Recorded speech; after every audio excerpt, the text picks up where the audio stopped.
Once upon a time, in a quiet little village nestled near a dense forest, there lived a poor woodcutter. Every day he ventured into the forest to cut wood, which he sold in the market to earn his livelihood.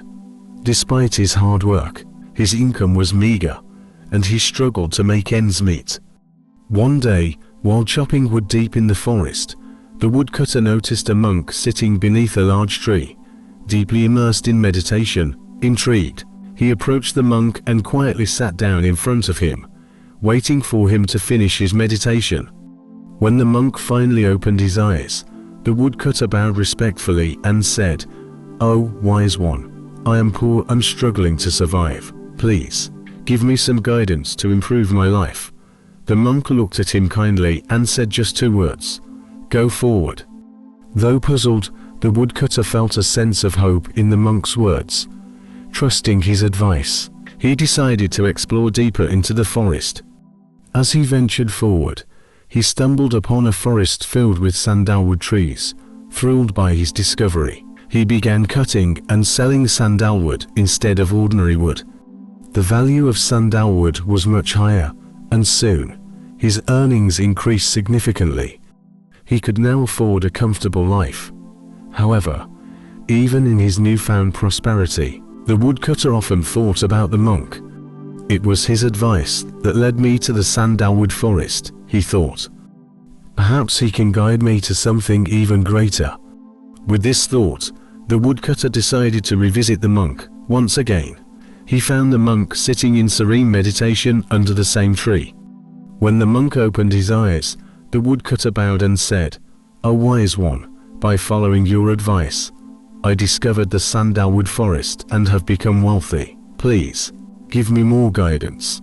The monk smiled and simply said, "Go forward." Encouraged by these words, the woodcutter ventured further into the forest. This time, he discovered a gold mine. Overjoyed, he began extracting gold and selling it in the market. His wealth grew exponentially, and he became one of the richest men in the village. Now surrounded by luxuries, the woodcutter thought once again of the monk. "He has led me to so much wealth. I wonder if there's even more to discover." Determined, he returned to the forest to meet the monk. The monk, as always, was sitting peacefully in meditation. The woodcutter waited patiently, and when the monk opened his eyes, he said, "O wise one, your advice has transformed my life. I have found gold and become incredibly rich. Is there anything more that I can achieve?" The monk gave the same reply as before, "Go forward." The woodcutter obeyed. This time, as he ventured further, he discovered a treasure trove of diamonds, rubies, and pearls. His fortune now surpassed anything he could have ever imagined. With unimaginable wealth at his disposal, he lived a life of luxury and comfort. Yet, amidst all this wealth, a question began to trouble him. "The monk guided me to all these treasures, but he himself remains in the forest, living simply and meditating. Why doesn't he use this knowledge to make himself wealthy? What could he possibly value more than gold and jewels?" Unable to find an answer, the woodcutter decided to seek out the monk one more time.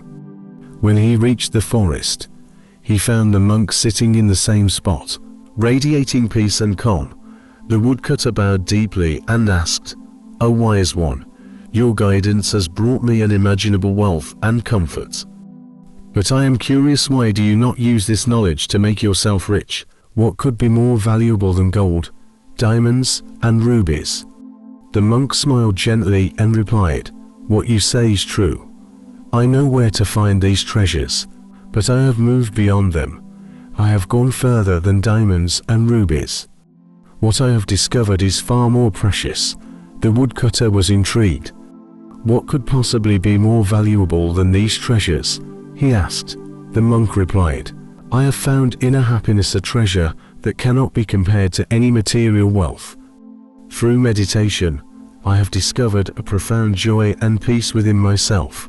Once you find this inner treasure, even the greatest worldly riches will seem like mere dust."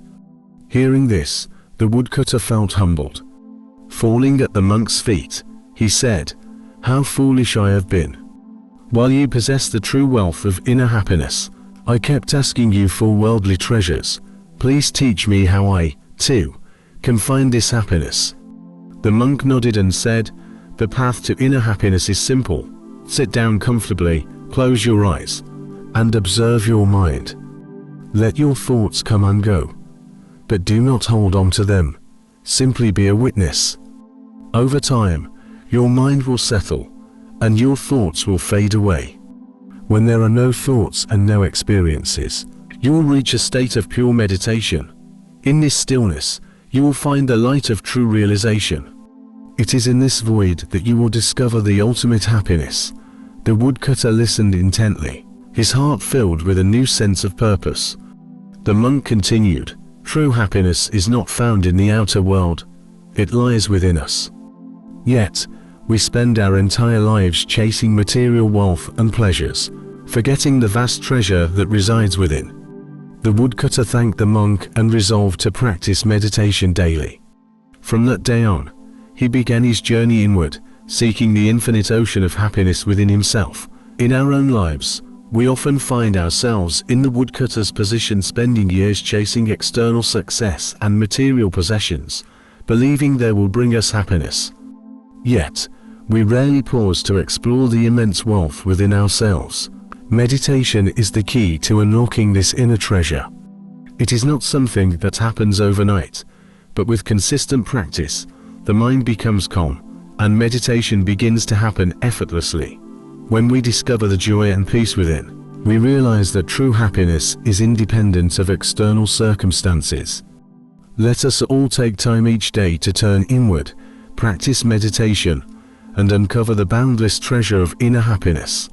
Buddha bless you. Keep smiling, and thank you for reading this inspirational story.